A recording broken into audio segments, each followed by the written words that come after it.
It's time for our Sunrise Smart Start on this Wednesday. The unemployment rate dropping across the country and locally as well as the economy opens up. Local staffing agencies say as a result, there's an abundance of job opportunities out there, but a shortage of applicants. Erica Cost joining us now with much more on these unemployment trends right now. Erica, good morning.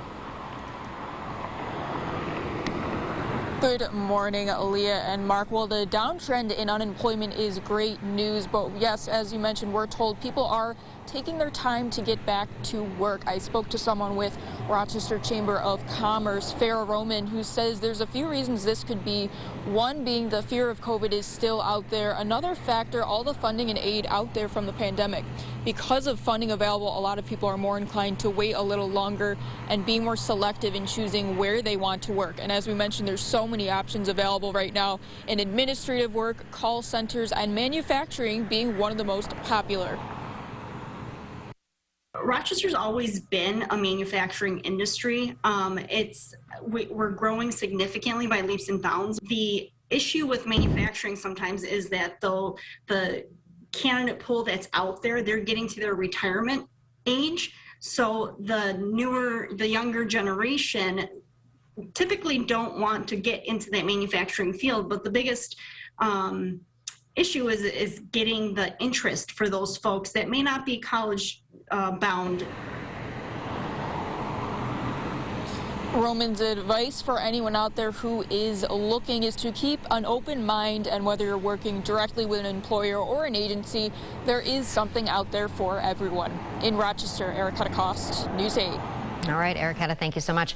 Well, Roman says with the pandemic, more employers have also been reviewing their qualifications and lowering criteria in an effort to, of course, attract more candidates.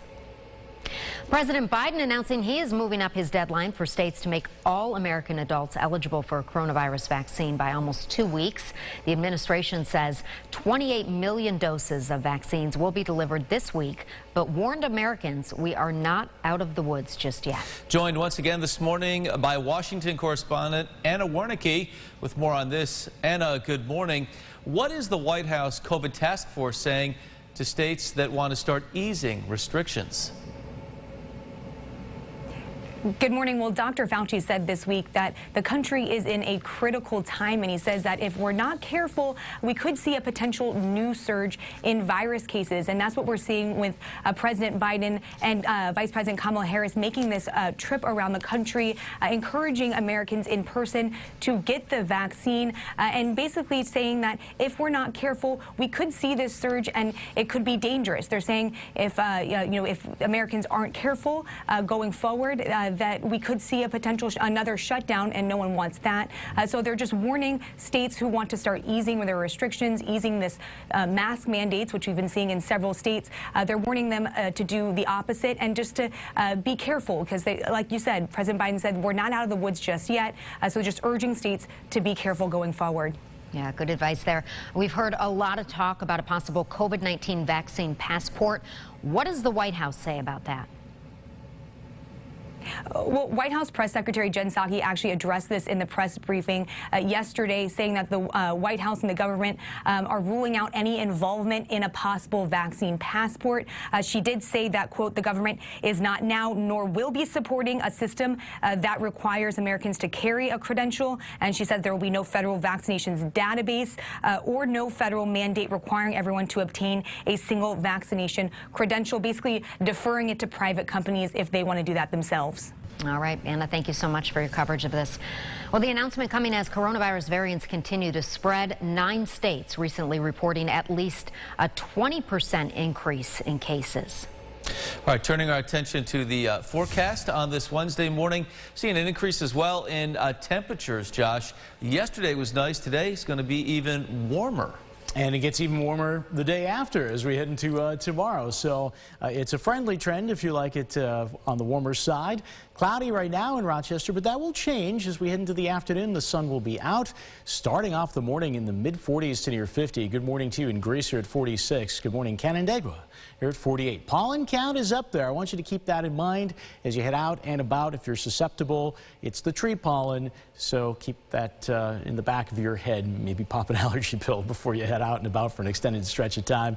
Clouds will be thinning, as I mentioned. The sun will be out this afternoon. Lake breezes will blow, keeping it cooler near Lake Ontario. Highs are in the upper 60s today. Josh, thank you. Let's check our sunrise traffic now. A few accidents to pass along. One on Henrietta Street in Rochester at Rodenbach Place. Another at Victor Road in Pittsford, Palmyra Road in Pittsford. Be advised the shoulder is also closed at Pittsford Victor Road between Turk Hill and Mosley Roads in Fairport. Expressways, as you see, coming in from the west side, running smoothly at this hour. Well, new this morning, a fire breaking out overnight in Victor. Officials tell us that fire began in the garage of a home. 2 people, a resident and a firefighter, were hospitalized with smoke inhalation. The other 5 people in the home did make it out safely. The house has been deemed unlivable. The Red Cross is helping those displaced. A high-rise building had to be evacuated after a fire in Rochester. Firefighters were called to the Winton Gardens apartments around 8:30 last night. Officials say a trash compactor on the first floor there caught fire, which led to smoke spreading to all 11 floors of that building. No injuries, thankfully, reported. The cause of the fire is still under investigation. Rochester police responding to a rollover crash on Burroughs Street around 1 o'clock this morning. When they got there, they found that vehicle on the roof, but nobody else there. Officials believe those in the car fled after the crash and were not hurt. The cause is still being investigated. If you saw what happened, you're asked to call 911. State lawmakers reaching an agreement on the $212 billion budget proposal. The budget covering a host of issues, including school aid, green investments, and child care. Mobile sports betting was also made legal as part of the budget. The state says that comprehensive nursing home reforms are also included. City of Rochester residents who are eligible for the COVID vaccine can now make their appointment on the phone.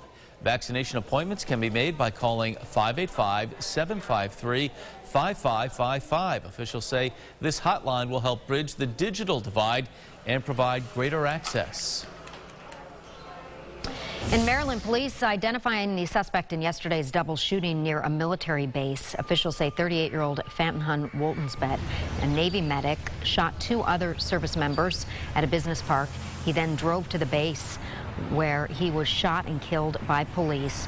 Officials say one of the 2 victims remains in critical condition. The motive for the shooting is still under investigation. Well, testimony continuing on the 7th day of the Derek Chauvin murder trial in Minnesota. More officers coming forward to testify against the former member of the Minneapolis Police Department. The prosecution claiming Chauvin used excessive force when detaining George Floyd last May. The officer who trained Chauvin in 2018 says the department does not teach leg-to-neck restraints and never has. One police sergeant says the practices used that day were a violation of procedure. Well, to our Family First segment on this Wednesday, kids 16 and up are now eligible to get the Pfizer COVID vaccine. But what about those under 16? Dr. Cynthia Christie from URMC says before children under 16 can be vaccinated, clinical trials need to be completed in thousands of volunteers. Those trials are currently underway. Both vaccine efficacy and side effects are evaluated in these trials. There's interim data released from the Pfizer vaccine this week. Kids that were about 2,200 children, 12 to 15-year-old. In that group, the vaccine was 100% effective. It's exciting interim news on that vaccine. Both Moderna and Pfizer, as I understand it, are testing the vaccines in younger kids at this point, and there will be a local trial in children starting in the spring in our town in children 6 months to 12 years of age. We will not know the recommended age for vaccination until the studies are completed. Until then, everyone is encouraged to exercise caution. If you're interested in taking part in that local trial she was talking about, she says to talk to your pediatrician about that. Let's get a look at the GRE Morning Business Report now. The Department of Labor says scammers are using insurance websites like Liberty Mutual's to steal your driver's license number and then file for unemployment in your name. Liberty Mutual says it's aware of the cyber attack and has canceled the unauthorized policies. Well, right now there's no federal system to authenticate the CDC vaccine cards, which is making it a lot easier for scammers to make them. Experts say a digital verification code, that is, may roll out eventually. Until then, you can report suspicious activity involving fake vaccine records. Call 1-800-HHS-TIPS. Well, let's get some news from around the state now on this Wednesday. The executive order allowing restaurants and bars to serve alcohol to go has expired. The mandate was extended last month and was not renewed by the governor before expiring yesterday. A proposed bill would extend to-go alcohol service for 2 years if passed by state lawmakers. The Erie County executive says plans have not been made as to whether a new facility will be needed for the Bills or whether renovations to the current stadium would be enough. The Bills lease with the Erie County runs through July of 2023. The Orchard Park facility, now known as Highmark Stadium, was originally opened in 1973 and is among the oldest stadiums in the league. All right, let's get a look at what some folks might be talking about this morning at the old water cooler. Prince Harry and Meghan Markle will produce their first Netflix series that will focus on athletes competing in the Invictus Games for injured veterans. Harry will appear on camera in the documentary series called Heart of Invictus and serve as the executive producer as well. He is a veteran who served in Afghanistan. The series will provide behind-the-scenes stories of these athletes and organizers as they prepare for the event, which has been delayed until next spring because of the pandemic.